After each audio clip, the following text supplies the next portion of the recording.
Alice's Adventures in Wonderland by Lewis Carroll. Chapter 1. Down the Rabbit Hole. Alice was beginning to get very tired of sitting by her sister on the bank, and of having nothing to do. Once or twice she had peeped into the book her sister was reading, but it had no pictures or conversations in it. And what is the use of a book, thought Alice, without pictures or conversations? She was considering in her own mind, as well as she could, for the hot day made her feel very sleepy and stupid, whether the pleasure of making a daisy chain would be worth the trouble of getting up and picking the daisies, when suddenly a white rabbit with pink eyes ran close by her. There was nothing so very remarkable in that, nor did Alice think it so very much out of the way to hear the rabbit say to itself, oh dear, I shall be late."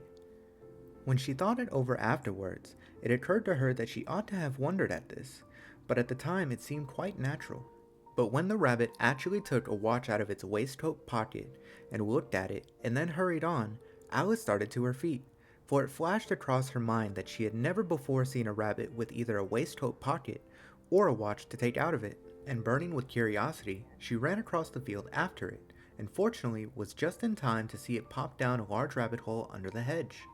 In another moment, down went Alice after it, never once considering how in the world she was going to get out again. The well was very deep, where she fell very slowly, for she had plenty of time as she went down to look about her and wonder what was going to happen next.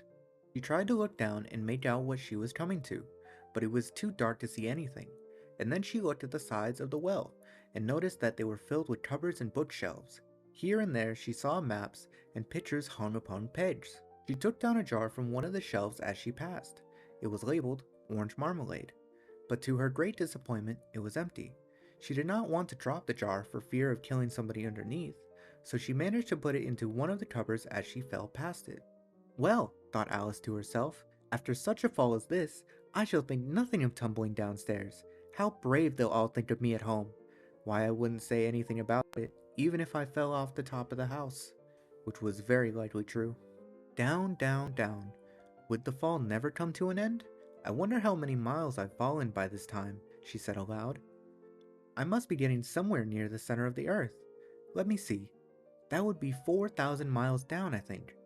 For you see, Alice had learnt several things of this sort in her lessons in the schoolroom, and though this was not a very good opportunity for showing off her knowledge, as there was no one to listen to her, still it was good practice to say it over.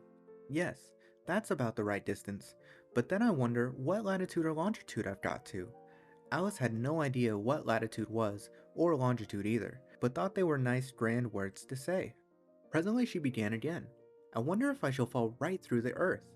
How funny it'll seem to come out among the people that walk with their heads downward. The antipathies, I think. She was rather glad there was no one listening this time, as it didn't sound at all the right word. But I shall have to ask them what the name of the country is, you know. Please, ma'am, is this New Zealand or Australia? And she tried to curtsy as she spoke. Fancy curtsying as you're falling through the air. Do you think you could manage it? And what an ignorant little girl she'll think of me for asking. No, it'll never do to ask. Perhaps I shall see it written up somewhere. Down, down, down. There was nothing else to do, so Alice soon began talking again. Dina will miss me very much tonight, I should think. Dina was the cat. I hope they'll remember her saucer of milk at tea time. Dina, my dear, I wish you were down here with me. There are no mice in the air, I'm afraid, but you might catch a bat, and that's very like a mouse, you know? Do you eat cats? Do cats eat bats? I wonder.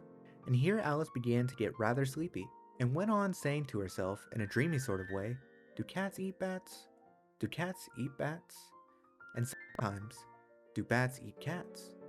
For you see, as she couldn't answer either question, it didn't much matter which way she put it. She felt that she was dozing off, and had just begun to dream that she was walking hand in hand with Dina, and saying to her very earnestly, now Dina, tell me the truth, did you ever eat a bat? When suddenly, thump, thump, down she came upon a heap of sticks and dry leaves, and the fall was over. Alice was not a bit hurt, and she jumped up onto her feet in a moment. She looked up, but it was dark overhead. Before her was another long passage, and the white rabbit was still in sight, hurrying down it. There was not a moment to be lost. Away went Alice like the wind, and was just in time to hear it say, as it turned the corner, oh, my ears and whiskers! How late it's getting! She was close behind it when she turned the corner, but the rabbit was no longer to be seen. She found herself in a long, low hall, which was lit up by a row of lamps hanging from the roof. There were doors all round the hall, but they were all locked. And when Alice had been all the way down one side and up the other, trying every door, she walked sadly down the middle, wondering how she was ever to get out again. Suddenly she came upon a three-legged table, all made of glass. There was nothing on it except a tiny golden key, and Alice's first thought was that it might belong to one of the doors of the hall. But alas, either the locks were too large or the key was too small. But at any rate, it would not open any of them. However, on the second time round, she came upon a low curtain she had not noticed before, and behind it was a little door about 15 inches high. She tried the little golden key in the lock, and to her great delight, it fit. Alice opened the door and found that it led into a small passage, not much larger than a rat hole. She knelt down and looked along the passage into the loveliest garden you ever saw. How she longed to get out of the dark hall and wander about among those beds of bright flowers and those cool fountains. But she could not even get her head through the doorway, and even if my head would go through, thought poor Alice, it would be very little use without my shoulders. Oh, how I wish I could shut up like a telescope. I think I could, if I only knew how to begin, for you see, so many out-of-the-way things had happened lately, that Alice had begun to think of very few things indeed were really impossible. There seemed to be no use in waiting by the little door, so she went back to the table, half hoping she might find another key on it, or at any rate, a book of rules for shutting people up like telescopes. This time she had found a little bottle on it, which certainly was not here before, said Alice. And round the neck of the bottle was a paper label, with the words, "Drink me," beautifully printed on it in large letters. It was all very well to say "drink me," but the wise little Alice was not going to do that in a hurry. "No, I'll look first," she said, "and see whether it's marked poison or not." For she had read several nice little histories about children who had got burnt and eaten up by wild beasts and other unpleasant things, all because they would not remember the simple rules their friends had taught them, such as that a red-hot poker will burn you if you hold it too long, and that if you cut your finger very deeply with a knife, it usually bleeds. And she had never forgotten that. If you drink much from a bottle marked poison, it is almost certain to disagree with you sooner or later. However, this bottle was not marked poison, so Alice ventured to taste it, and finding it very nice, it had, in fact, a sort of mixed flavor of cherry tart, custard, pineapple, roast turkey, toffee, and hot buttered toast. She very soon finished it off. "What a curious feeling," said Alice. "I must be shutting up like a telescope."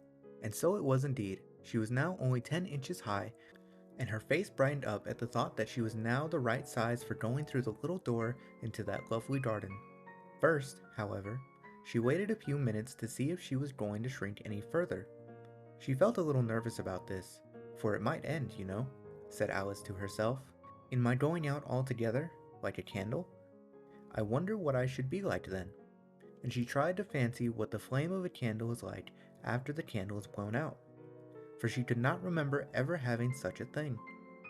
After a while, finding that nothing more happened, she decided on going into the garden at once. But alas for poor Alice, when she got to the door, she found she had forgotten the little golden key. And when she went back to the table for it, she found she could not possibly reach it. She could see it quite plainly through the glass, and she tried her best to climb up one of the legs of the table, but it was too slippery, and when she had tired herself out with trying, the poor little thing sat down and cried. "Come, there's no use in crying like that," said Alice to herself rather sharply. "I advise you to leave this minute." She generally gave herself very good advice, though she very seldom followed it, and sometimes she scolded herself so severely as to bring tears into her eyes.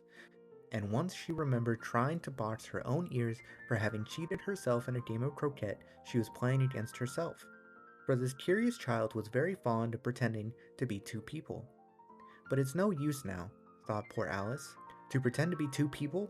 Why, there's hardly enough of me left to make one respectable person.